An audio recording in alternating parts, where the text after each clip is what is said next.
The Lord be with you. And with your spirit. A reading from the Holy Gospel according to Luke. Glory to you, Lord.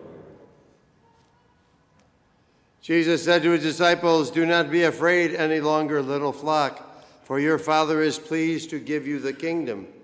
Sell your belongings and give alms. Provide money bags for yourselves that do not wear out, an inexhaustible treasure in heaven that no thief can reach nor moth destroy. For where your treasure is, there also will your heart be. Gird your loins and light your lamps, and be like servants who await their master's return from a wedding, ready to open immediately when he comes and knocks. Blessed are those servants whom the master finds vigilant on his arrival. Amen, I say to you, he will gird himself and have them recline at table and proceed to wait on them. And should he come in the second or third watch and find them prepared in this way, blessed are those servants. Be sure of this, if the master of the house had known the hour when the thief was coming, he would not have let his house be broken into. You also must be prepared, for at an hour you do not expect, the Son of Man will come." Then Peter said, "Lord, is this parable meant for us or for everyone?" And the Lord replied, "Who then is the faithful and prudent steward, whom the master will put in charge of his servants to distribute the food allowance at the proper time? Blessed is that servant whom his master on arrival finds doing so. Truly I say to you, the master will put this servant in charge of all his property.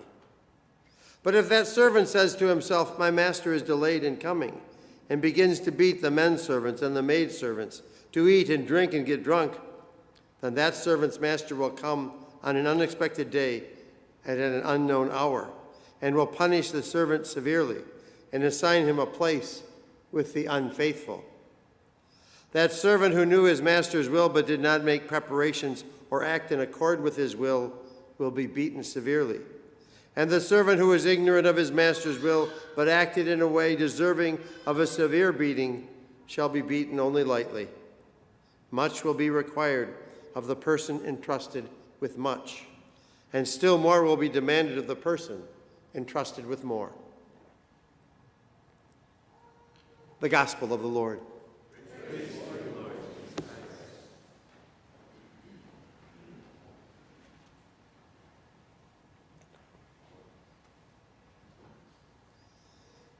It was the job of the servants to open the door, and they could get in big trouble if they didn't do it. They could get in big trouble even if they took their time about doing it.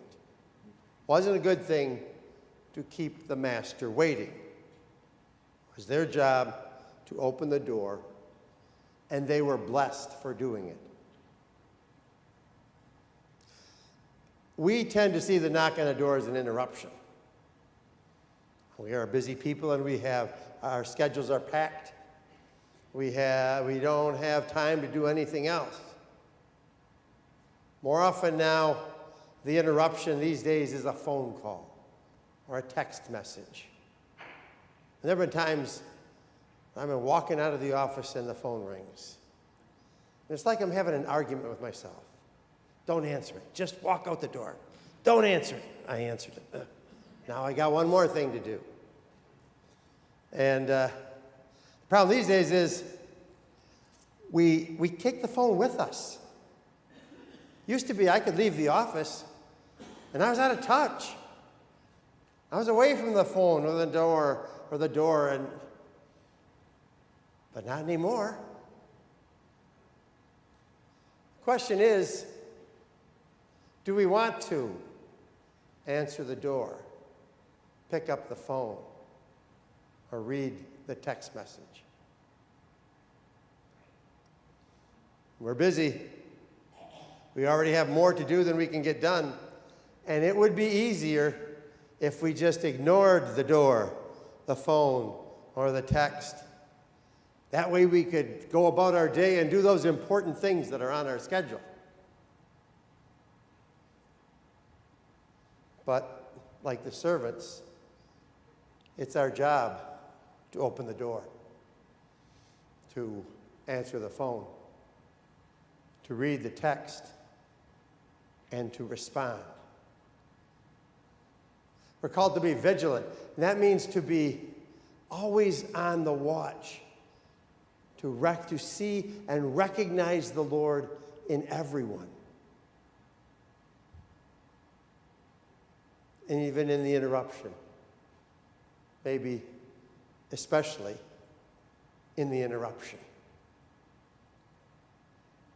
That's the Father offering us the kingdom, and he is pleased to do that. All we have to do is to be open to receive it. And in doing so, we, like the servants in today's gospel, will be blessed.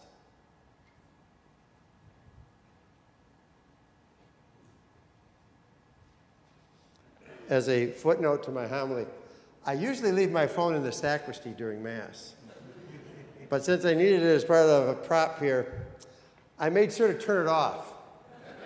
Because my luck, I'd get a call during Mass. Hey, maybe one of you would call just to see, turn this into an awkward test if I practice what I preach and answer the phones. I wasn't going to let that happen.